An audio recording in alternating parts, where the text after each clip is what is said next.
Anutin hits back at golf club land probe. Deputy Prime Minister Anutin Charnvirakul has responded to a critic who claims that a golf course owned by his family in Pak Chong district, Nakhon Ratchasima, might be encroaching on agricultural reform land. The Ministry of Agriculture and Cooperatives is set to investigate the land title documents of the golf course at the Rancho Charnvi Resort and Country Club, which belongs to the leader of the Bum Jathai Party and Interior Minister.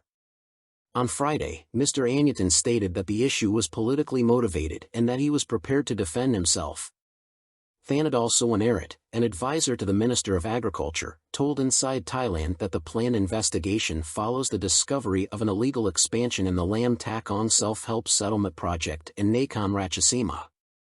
A preliminary investigation found that certain groups had encroached on prohibited areas, including forest reserves, national parks, watershed forest planting zones, state property under the Treasury Department, and Auro land reform areas.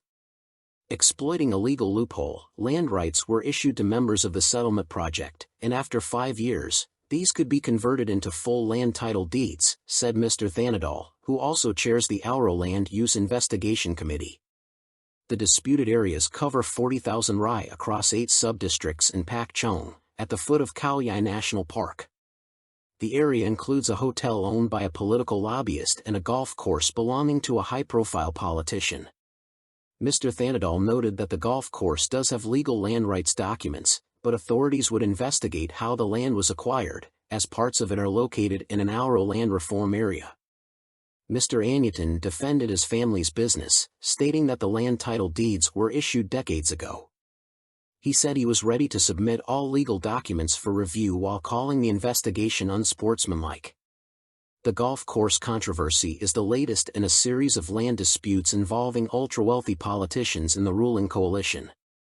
The Ministry of Agriculture is currently controlled by the KLA Dharma Party, led by Thamanat Prampao, who left the Palang Prakarath Party after a fallout with Thaksin Shinawat, the de facto leader of the Pheu Thai Party.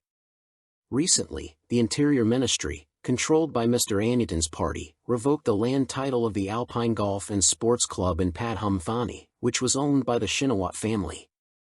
This move has been interpreted as retaliation against a campaign by the Ministry of Transport, led by Pheu Thai, which seeks to reclaim land in Khao Kradong District, Buriram.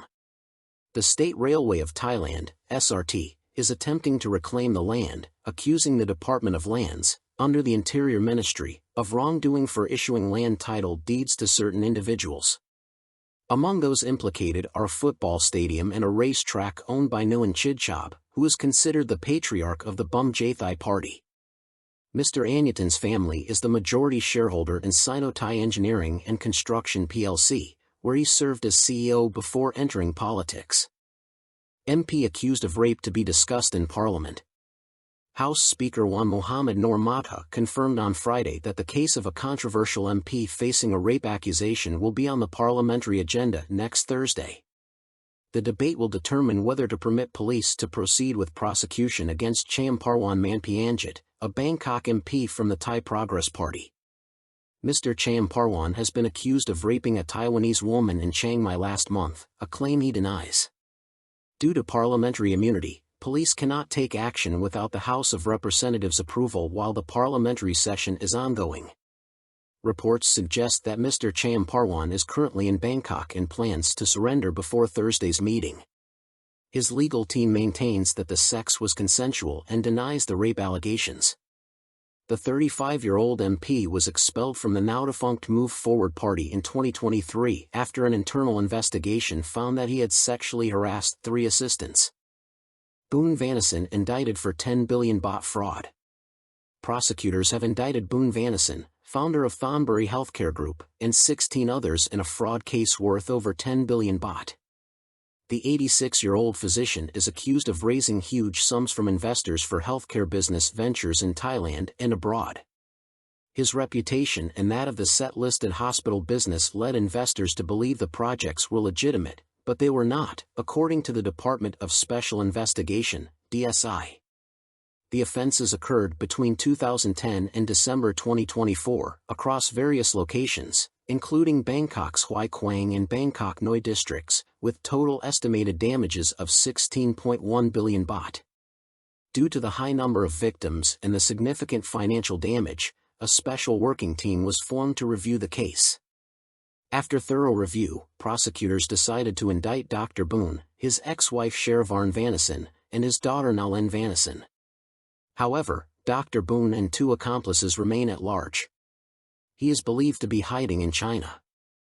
The DSI has been ordered to ensure their arrest before the 15-year statute of limitations expires. Prosecutors have already filed cases against the remaining defendants in criminal court. Charter amendment talks delayed due to quorum issue. A joint sitting of MPs and senators to discuss charter amendment bills was adjourned on Thursday due to a lack of quorum.